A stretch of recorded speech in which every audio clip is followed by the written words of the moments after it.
Bismillahirrahmanirrahim. Assalamualaikum warahmatullahi wabarakatuh. Hamdan daiman lillah wa musalliyan ala rasulillah habibina wa syafi'ina Muhammad ibn Abdillah wa ala alihi wa sahbihi wa mawalah. La hawla wa la quwwata illa billah. Subhanaka la ilma lana illa ma'allamtana innaka antal alimul hakim wa tub alaina innaka antat tawwabur rahim. Rabbi shrah li sadri wa yassir li amri wahlul 'uqdatam min lisani yafqahu qawli. Amma ba'du. Para pemirsa yang budiman, para saudara-saudara kaum muslimin dan muslimat yang berbahagia, lebih-lebih kepada semua saudara yang selalu setia menonton video-video saya ini, saya tidak henti-henti, tidak bosan-bosan untuk berdoa. Mudah-mudahan kita sekalian, saudara-saudara yang setia menonton video-video saya, senantiasa Allah berikan keberkahan, diberi taufik hidayah, maunah, diberi kesejahteraan dhahiran wa batinan. Saudara yang punya hajat mudah-mudahan dikabul oleh Allah. Yang punya keinginan mudah-mudahan senantiasa Allah beri. Anda yang punya masalah apa saja, masalah keluarga, masalah pekerjaan, mudah-mudahan Allah akan memberikan jalan keluar yang terbaik.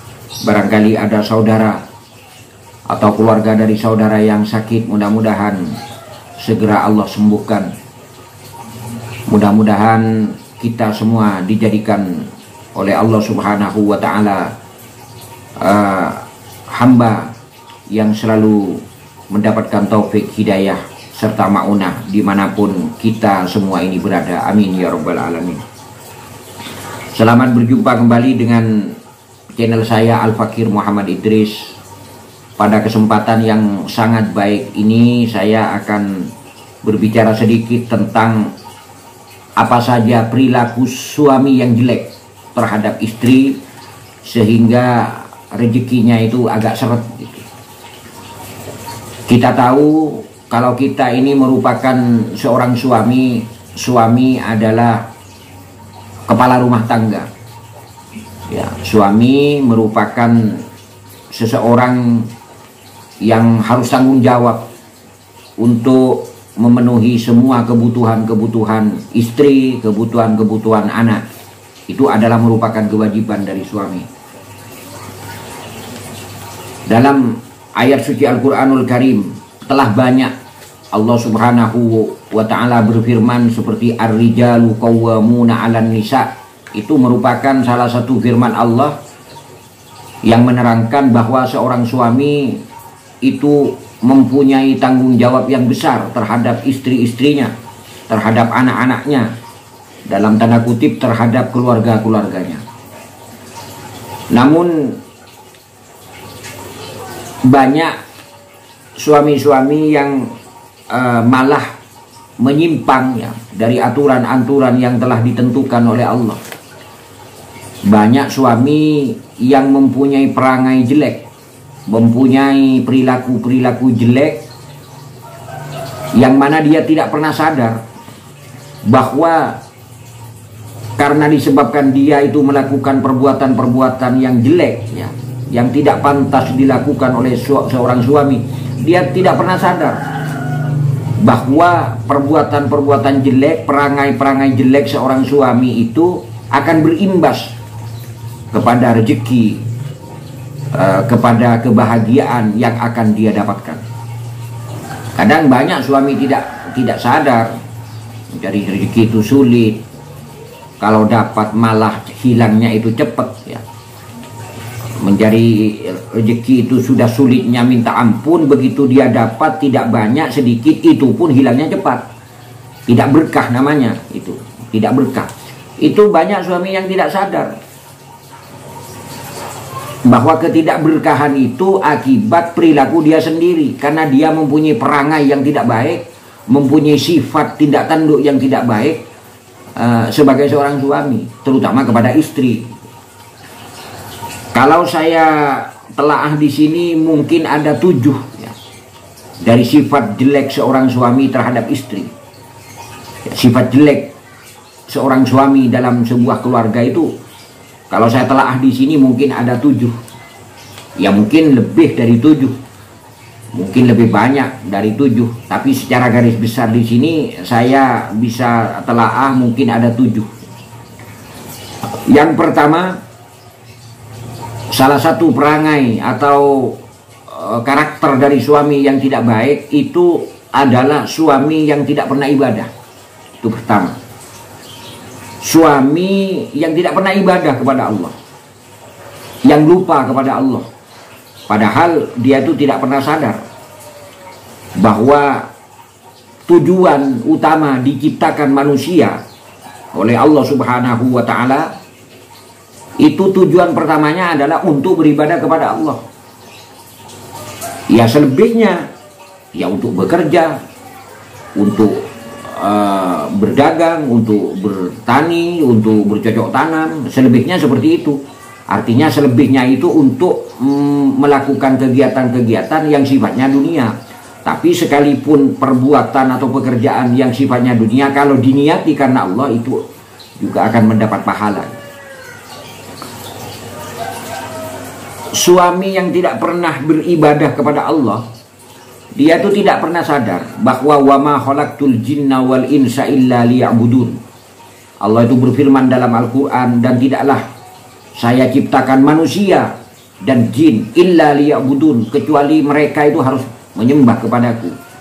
Menyembah dalam artian yang sangat apa ya, yang sangat konkret, yaitu melaksanakan sholat 5 waktu, artinya melaksanakan perintah-perintah Allah. Juga ibadah dalam pengertian yang amat sangat luas. Jadi ibadah itu bukan cuma sholat ya. Suami yang tidak pernah ibadah kepada Allah itu rezekinya itu akan seret. Kapan dia akan melaksanakan doa? Kapan dia akan bermunajat kepada Allah? Kapan dia akan bermohon supaya rezekinya digampangkan, supaya istrinya dijadikan istri yang solehah, supaya keluarganya dijadikan keluarga yang sakinah mawaddah? Kapan dia akan berdoa kepada Allah? Uang kewajiban dia saja untuk menyembah kepada Allah sudah lupa. Orang Islam itu kan jarang ya, yang berdoa selain setelah melaksanakan sholat 5 waktu itu. Jarang. Biasanya kalau orang Islam itu, kecuali orang-orang khusus, kecuali orang-orang yang memang biasa, yang punya amalan-amalan lainnya sholat, misalnya bangun tengah malam untuk melaksanakan riyadhah, untuk melaksanakan sholat tahajud, itu lain. Intinya kalau orang-orang Islam itu kan banyak berdoa setelah fi kulli sholatil maktubah, setelah melaksanakan sholat 5 waktu. Jadi kalau seorang suami itu taat beribadah ya, melaksanakan perintah Allah, beribadah kepada Allah, tidak lupa kepada Allah, pasti setelah dia melaksanakan sholat, pasti diakhiri dengan doa. Mendoakan istrinya, mendoakan anak cucunya, mendoakan keluarganya, mendoakan pekerjaannya, ya semuanya. Kalau seorang suami itu beribadah kepada Allah. Tapi kalau seorang suami yang tidak beribadah, yang melupakan ibadah, hanya pekerjaan yang dikejar, misalnya dia itu pergi pagi pulangnya sudah malam, lupa mau sholat, ya bagaimana akan berdoa? Kewajiban dia saja kepada Allah untuk menyembah kepada Allah sudah lupa. Itu ciri-ciri yang menyebabkan rezeki seorang suami tidak berkah. Itu adalah yang pertama, laki-laki yang tidak pernah ibadah kepada Allah, yang lupa kepada Allah Subhanahu wa Ta'ala. Itu yang pertama. Kemudian ciri-ciri yang kedua, ciri-ciri laki-laki yang jelek, perangainya yang jelek itu yang kedua, mencari nafkah. Nafkah itu ya bisa uang, ya bisa rezeki, bisa, artinya nafkah yang digunakan untuk istri, nafkah yang digunakan untuk anak-anaknya. Mencari nafkah dengan jalan yang haram. itu juga tidak akan berkah. Mencari nafkah yang kedua dengan jalan yang haram. Naudzubillah summa naudzubillah. Sekalipun sedikit, tidak apa-apa kita punya penghasilan sedikit. Seorang suami lebih baik punya penghasilan sedikit, tapi itu halal, jelas halal, diridhoi oleh Allah. Itu akan berkah. Berkah di dunia, berkah di akhirat. Dan untuk keluarganya, untuk istrinya, untuk anak-anaknya itu berkah. Percuma seorang suami itu bekerja pontang-panting ya, tapi rezekinya didapat dari harta yang haram. Percuma juga. Kalau seumpama dengan harta, dengan rezeki yang didapat dari jalan-jalan yang tidak diridhoi oleh Allah itu dinafkahkan kepada anaknya, dinafkahkan kepada istrinya, apalagi punya anak mondok misalnya. Punya anak yang sedang berada di sebuah lembaga pendidikan, entah itu di pondok, entah ada di sekolah. Kemudian kita kirimkan uang-uang haram, kita kirimkan nafkah haram kepada anak-anak kita. Maka anak-anak yang sedang belajar di lembaga pendidikan itu untuk mendapatkan ilmu yang berkah, yang barokah itu akan sulit. Kenapa? Karena yang dimakan sudah dari barang yang haram. Bahkan hatinya juga sulit menerima penjelasan dari guru-gurunya. Itu akan sulit mendengarkan apa yang diterangkan oleh gurunya, kemudian diamalkan. Artinya untuk menjadi anak yang solih solihah, minas solihin wasolihat, itu akan sulit. Kenapa? Karena dia tumbuh dari daging yang diharamkan oleh Allah Subhanahu wa Ta'ala.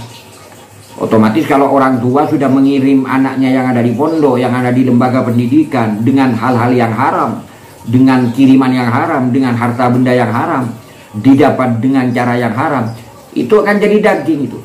Ya, uang yang dibelikan nasi, dibelikan kue, dibelikan jajan, itu akan menjadi daging. Daging kalau tumbuh dari barang yang haram, Rasul pernah bersabda, ya, setiap daging yang tumbuh dari barang yang haram, maka tempat yang paling baik, tempat yang paling pantas untuk daging itu adalah neraka. Artinya dagingnya juga nggak baik begitu. Maka kita bermohon kepada Allah agar kita dapat rezeki sekalipun sedikit, tapi dengan cara yang halal, dengan cara yang berkah. Itu akan menjadi keberkahan bagi seorang suami dan semua keluarga serta anak-anaknya. Jadi mencari nafkah dengan cara yang haram itu merupakan sifat jelek yang kedua dari seorang suami. Kemudian yang ketiga, terlalu pelit. Suami yang terlalu pelit, tidak pernah bersedekah. Ya bukan pas kita harus jor-joran bersedekah, tidak.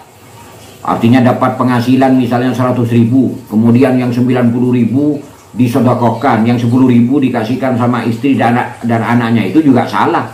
Itu namanya pemborosan itu. Iya, setelah misalnya dapat penghasilan 100.000 misalnya, kemudian yang 90.000 dikasihkan istri dan anak untuk belanja, untuk nafkah tiap hari. Misalnya yang kita ambil kayak uang 5.000 sedekahkan. Itu mungkin dengan seperti itu akan menjadi berkah. Jadi jangan terlalu pelit, jangan terlalu pelit. Kalau ada orang yang minta bantuan, ya kita bantu semampu kita. Jika kita punya uang lebih, misalnya ada pembangunan masjid, pembangunan musola, pembangunan tempat-tempat ibadah, ada madrasah, ada pondok yang perlu bantuan, sekalipun ya, ada kota amal misalnya, sekalipun kita sedikit ya, kita berikan dengan ikhlas. Mungkin itu merupakan merupakan sebagian dari cara untuk kita mendapatkan keberkahan dari Allah. Jadi apa yang kita dapatkan, dan setelah kita dapatkan, kita nafkahkan untuk keluarga dan orang-orang dekat kita, anak-anak kita. Mungkin dengan uang yang sedikit yang disedekahkan, yang diletakkan di kota amal untuk pembangunan masjid, pembangunan musola, itu akan menyebabkan keberkahan rezeki seorang suami terhadap keluarganya. Itu yang ketiga. Karena hakikatnya orang yang bersedekah itu kan perempuan yang laki-laki yang bersedekah, perempuan yang bersedekah. itu hakikatnya itu apa ya? Hakikatnya berarti melipat gandakan harta yang dia sedekahkan itu di hadapan Allah. Allah berfirman dalam ayat suci Al-Qur'anul Karim. Surahnya surah Al-Hadid ayat 18. Allah berfirman, innal musaddiqina wal musaddiqat wa aqradullaha qardan hasana yudha'afu lahum wa lahum ajrun karim. Sesungguhnya laki-laki yang banyak bersedekah, perempuan-perempuan yang banyak bersedekah, wa aqradullaha qardan hasana, dan meminjamkan sesuatu kepada Allah dengan pinjaman yang amat sangat baik. Bukan berarti Allah butuh pinjaman, tidak. Orang bersedekah itu sama saja dengan meminjamkan sesuatu kepada Allah, kemudian dengan Allah diganti dengan yang lebih baik. Itu pengertiannya seperti itu. Bukan Allah butuh pinjamannya kita, tidak. Ya, kita yang butuh Allah, bukan Allah yang butuh kepada kita. Itu yudha'afu lahum. Harta yang disedekahkan itu akan dilipat gandakan, akan diberkahkan oleh Allah. Walahum ajrun karim, dan dia di akhirat kelak akan mendapat pahala yang amat sangat mulia. Jadi syarat yang ketiga, ya, untuk menjadi laki-laki yang baik, ya hindari ini. Hindari yang ketiga ini, tidak pernah bersedekah atau terlalu pelit, itu harus dihindari. Karena itu merupakan sifat laki-laki, seorang suami yang akan menghambat kemurahan dari rezeki sang suami itu. Itu yang ketiga. Kemudian yang keempat, salah satu ciri-ciri laki-laki yang tidak baik adalah laki-laki yang sering berbuat dosa. Berbuat dosa hampir tiap hari, tiap malam dia itu. Bahkan kadang banyak seorang laki-laki, seorang suami yang melalaikan kewajiban dia kepada istri, melalaikan kewajiban dia terhadap anak-anaknya demi mengejar sebuah dosa. Iya, itu tidak boleh, dan itu merupakan sifat yang jelek, dan itu akan menghambat dari keberkahan. Misalnya dia punya uang, begitu dia punya uang, dia jarang di rumah. Begitu dia punya uang, dia hambur-hamburkan uang itu di luar sana. Sementara anak dan istrinya kekurangan di rumah, nafkah dari anak dan istrinya kekurangan di rumah. Bukan nggak punya uang, sang suami itu punya uang, tapi dihambur-hamburkan di luar. Malah yang dibeli, malah yang dikejar itu perbuatan-perbuatan yang dilarang, perbuatan-perbuatan dosa. Itu juga akan menyebabkan seretnya rezeki. Iya, pada waktu dia punya uang, dikala dia nggak punya uang, rezekinya akan seret. Rezekinya akan kurang keberkahannya karena dia terlalu banyak berbuat dosa, meninggalkan kewajiban terhadap istri dan anak-anaknya. Itu yang keempat, ya. Yang kelima sekarang, tanda-tanda atau ciri-ciri dari laki-laki yang mempunyai perangai yang jelek itu tidak pernah bersyukur. Tidak pernah bersyukur. Tidak pernah bersyukur terhadap nikmat yang Allah berikan. Nikmat itu kan memang harus disyukuri itu, karena nikmat itu adalah pemberian Allah. La in syakartum la azidannakum wa la in kafartum inna adzabi lasyadid. Andai kata kita itu pandai bersyukur akan nikmat yang Allah berikan kepada kita, sekalipun nikmat itu tidak besar, nikmat yang kecil misalnya. Jadi kalau kita itu ingin bersyukur, kita tidak usah menghitung-hitung besar dan kecilnya nikmat itu. Yang penting kita dapat nikmat, kita bersyukur. Tidak usah membanding-bandingkan, wah ini nikmat besar, ini nikmat kecil. Tidak usah, karena kalau dibanding-bandingkan seperti itu, malah kita tidak bersyukur kalau kita mendapat nikmat yang kecil, begitu. Jadi tidak usah. Seperti kita berbuat dosa, kita tidak usah membanding-bandingkan ini dosa besar, ini dosa kecil. Akhirnya kalau dibanding-bandingkan, dosa yang besar malah kita hindari, sementara dosa yang kecil malah kita kerjakan. Malah kalau terus-terus dosa yang kecil dikerjakan, itu akan menjadi dosa yang besar. Jadi tidak usah, yang penting itu dosa harus dihindari. Nah, ini sama ya. Yang penting itu nikmat harus disyukuri. Apa itu nikmat yang besar, apa itu nikmat yang biasa, yang kecil, pokoknya yang berupa nikmat pemberian Allah, karunia dari Allah kepada kita, itu harus disyukuri. Andai kata kita diberi nikmat oleh Allah kemudian kita tidak bersyukur, maka kita mungkin akan mendapat balasan berupa azab dari Allah Subhanahu wa ta'ala. Karena kita sudah menggunakan nikmat, tapi kita tidak pernah bersyukur terhadap zat yang memberi kita nikmat, yaitu Allah Subhanahu wa Ta'ala. Itu yang kelima, tidak pernah bersyukur.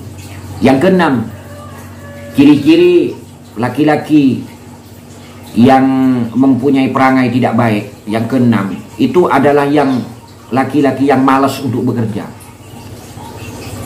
Kalau dia tidak mempunyai tanggungan, itu ya mungkin sah-sah saja ya, boleh-boleh saja sekalipun malas bekerja. Tapi itu juga tidak baik sekalipun tidak punya tanggungan. Ada sementara orang yang sudah mempunyai istri, sudah mempunyai anak, ditambah lagi anaknya itu sudah mulai ada di pondok, ada di lembaga pendidikan, sudah mulai sekolah, baik ke SD, ke SLTP, apalagi SLTA dan seterusnya. Tapi sementara ayahnya, sementara sang suami itu tenang-tenang saja, tidak pernah bekerja, tidak pernah bekerja, malas untuk bekerja. Ya namanya rezeki. Rezeki itu memang semuanya Allah yang ngatur. Innallaha yaqdiru liman yasha wa yaqdir. Innallaha yarzuqu man yasha wa yaqdir. Allah yang memberi rezeki, tapi Allah yang mengatur. Itu. Innallaha yarzuqu man yasha wa yaqdir. Allah yang memberi rezeki dan Allah yang mengatur. Rezeki itu diberikan oleh Allah, ya ada caranya. Tidak kayak hujan yang turun dari atas langit dengan deras, tidak. Caranya gimana untuk mendapatkan rezeki? Ya kita harus bekerja. Bekerja itu ya perlu, penting itu. Sebab bekerja itu merupakan sebab untuk mendapatkan rezeki. Karena orang itu bekerja, sebabnya orang itu bekerja, akibatnya apa? Akibatnya akan mendapat rezeki dari Allah Subhanahu wa Ta'ala. Mustahil orang yang tidak kerja akan mendapat rezeki. Ya, orang yang kepengin apa saja itu harus bekerja. Ya contoh, saya ambil contoh ya, ada seseorang yang pengen nasi pecel misalnya, nasi pecel. Dia tuh pengen banget nasi pecel, karena di dunia ini memang darul kasbi, tempat untuk bekerja. Kalau di akhirat itu darul jaza, tempat pembalasan. Kalau kita baik dibalas baik, kalau kita jelek ya dibalas jelek, itu di akhirat. Tapi kalau di dunia kita harus kerja. Ibarat orang pengen makan nasi pecel, pengen banget nasi pecel, ya sampai ngiler itu orang yang pengen nasi pecel. Tapi dia tetap pegang tasbih, ada di pengimamannya musola atau pengimaman masjid, wirid terus minta nasi pecel sama Allah. Kira-kira dikasih apa enggak? Ya enggak. Sampai 3 tahun mau wirid enggak akan dikasih oleh Allah. Lah kalau orang itu pengen nasi pecel, punya uang misalnya 10.000, gimana caranya? Ya harus jalan, pergi ke pasar kek, pergi ke warung kek, pergi ke orang yang jual nasi pecel, ya harus beli baru kita makan. Itu sekedar perbandingan ya, sekedar perbandingan aja, contoh aja. Jadi kita itu perlu bekerja. Makomnya kita itu memang makom untuk bekerja, beribadah dan bekerja. Lain dengan makomnya para ulama yang sudah terkenal, yang sudah dekat dengan Allah. Kalau beliau nggak kerja ya nggak masalah, wirid tok. Pagi-pagi sudah datang orang itu. Iya, kan coba guru-guru kita, ulama-ulama, pengasuh-pengasuh pondok pesantren yang sudah besar, yang sudah makomnya sudah jauh di atas kita. Kan jarang beliau-beliau yang kerja. Kerjanya cuma wirid, zikir kepada Allah. Tapi begitu beliau itu pintu begitu dibuka, ya, beliau masih belum keluar, tamu sudah banyak. Sudah. Tapi kalau kita misalnya ya nggak kerja, pagi-pagi kita buka pintu, memang ada tamu, tapi paling tidak, karena saya punya utang begitu, jadi pagi-pagi saya nggak kerja, ya, tidur kerjanya cuma. Misalnya saya tidak mau kasih contoh sama orang lain, saya sendiri misalnya nggak kerja, pagi-pagi sudah buka pintu, memang ada tamu, tapi tamu itu paling tidak mau nagih hutang karena saya ini punya hutang begitu.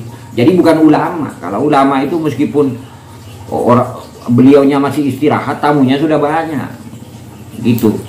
Jadi makom kita nggak sama. Kalau kita itu ya harus ibadah, di samping itu kita harus bekerja.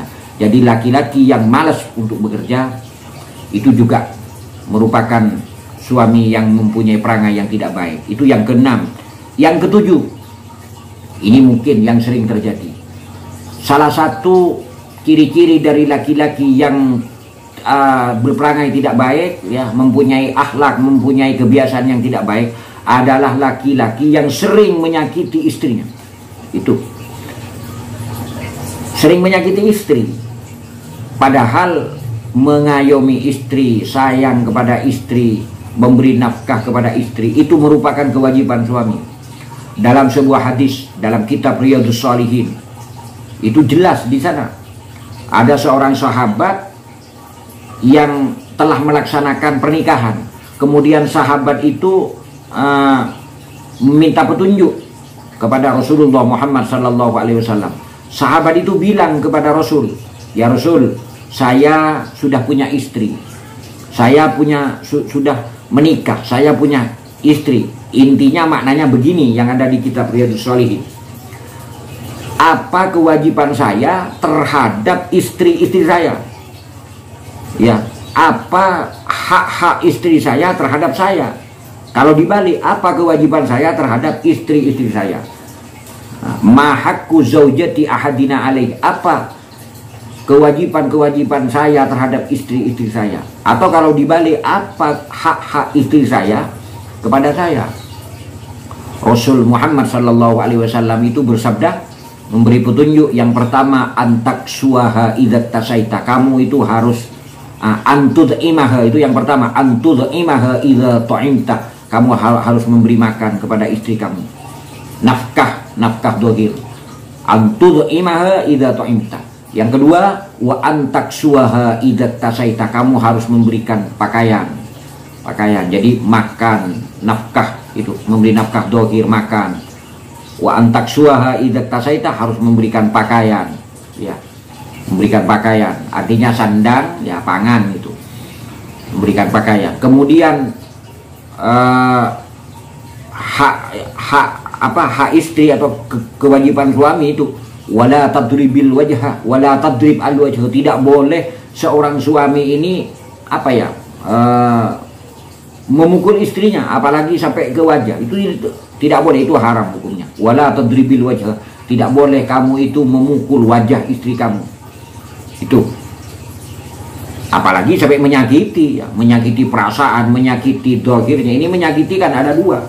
Laki-laki yang sering menyakiti istri-istrinya itu kan ada dua. Ada yang menyakiti secara dohir, yaitu menyakiti seperti nempeleng, seperti memukul, itu menyakiti namanya. Atau menyakiti perasaan, itu menyakiti secara batin namanya. Itu tidak boleh. Laki-laki yang menyakiti sama istrinya ini merupakan laki-laki yang mempunyai perangai yang tidak baik. Itu Rasul bersabda, wala tadribil wajha, jangan sampai memukul apalagi kepada muka. Terus wala tuqabbih, tidak boleh kamu itu menghina-hina istri kamu, tidak boleh kamu itu menghujat, menghina istri kamu, menjelek-jelekan istri kamu. Itu namanya menghina secara, menyakiti secara batin. Tidak boleh menghina, mengolok-olok, merendahkan derajat seorang istri. Itu tidak boleh, menyakiti seperti itu. Kemudian yang terakhir, sabda Rasul, wala tahjur illa fil bait. Tidak boleh meninggalkan terhadap istri illa fil bait, kecuali di rumah. Artinya, misalnya kalau kita ada masalah dengan istri, kita itu ada masalah dengan istri, kita yang ngalah. Caranya gimana? Kita tinggalkan sebentar, kita keluar dari rumah. Sementara istri kita itu tidak boleh keluar, kita tinggalkan di rumah kita. Jadi istri tidak boleh keluar. Kalau suami keluar untuk mencari aman kek, ngalah kek, karena kalau berada di rumah misalnya terus-terusan bertengkar, untuk mengalah gimana? Ya kita keluar sebentar. Itu namanya wala tahjur illa fil bait. Jangan kamu tinggalkan istri kecuali di rumah, gitu. Kita keluar kek untuk mengalah, kita ngaji di masjid, kita ngaji di musola, itu malah itu lebih baik, begitu. Jadi menyakiti istri itu merupakan perangai dari seorang laki-laki yang tidak baik. Mudah-mudahan, andai kata kita sudah menjadi suami, mudah-mudahan dihindari oleh Allah Subhanahu wa Ta'ala dari ketujuh sifat yang tidak baik dari seorang suami seperti ini. Karena tujuh sifat ini akan menghambat kegampangan dan kemurahan rezeki seorang suami beserta rezeki dari semua keluarganya. Mudah-mudahan yang sedikit ini bermanfaat untuk saya pribadi, untuk saudara-saudara sekalian. Mudah-mudahan dengan bersama izin ridho dari Allah Subhanahu wa Ta'ala, kita dijadikan suami-suami yang bertanggung jawab, yang mampu memberi nafkah secara zahir dan batin, mampu mengayomi ar-rijalu qawwamuna 'alan nisa terhadap semua keluarga kita.